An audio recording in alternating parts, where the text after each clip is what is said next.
But if you need me to be more relevant, if you need me to be more 2019, this little section of the sermon is for you. My alternative title to this sermon is Why I Deleted Timehop. Why I Deleted Timehop. And Timehop's really cool because what Timehop does is it gathers all of your data from a particular date in history and puts it all in one place so that when you wake up in the morning, you are able to see everything that you've done digitally from that day backward your entire life. And so here's what I noticed. I noticed that when I wake up in the morning, I have this strange tendency of reaching for my phone more than I reach for my Bible. I know none of you struggle with that. You go straight to the Word. I got it. I'm trying to catch up. But I noticed that I don't have the tendency that a lot of people struggle with in that I don't look to news or to social media right away. I was grabbing my phone, and all I wanted to see in the morning was Timehop. And it's not necessarily Timehop's fault, but I noticed that I have this dangerous pattern in my life of experiencing my life in reverse based on memories, instead of stepping forward following Jesus with imagination. I want to illustrate this for you. Here's what I want you to see, and here's why I deleted Timehop.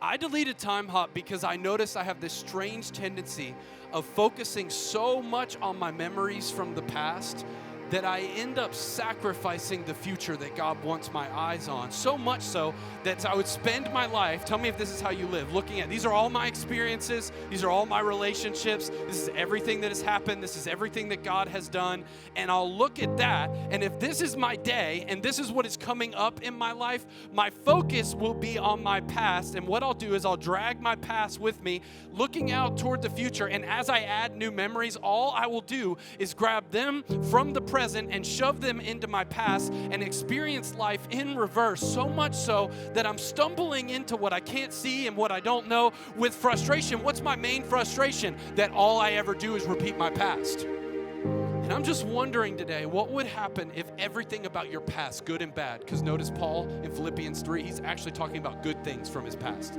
His obedience to God, his passion and zeal for knowing the scriptures. He goes, you know what? I'm going to leave this right where it is, and I'm going to spend my life being informed by these experiences, but not focused on them. And I'm going to turn, and even though I can't see entirely what this looks like, this has been forgotten behind me, and this is my ambition. This is my focus. This is where I'm moving toward. And what if, ACC, what if your past really did get left in the forgotten portion of your life and you actually turned around and faced and lived this way? See, I believe the future that you're pursuing is not a place, it's a person.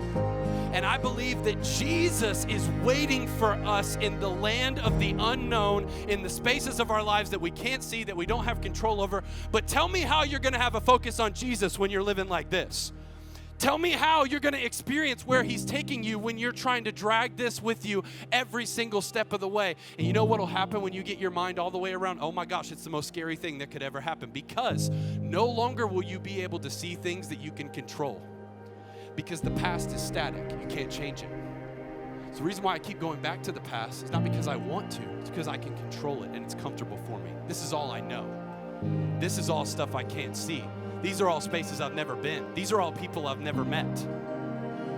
But what if the most incredible life Jesus can give you is on the other side of taking one step from your memories and a full opening up to your imagination and a new future God wants to give to you?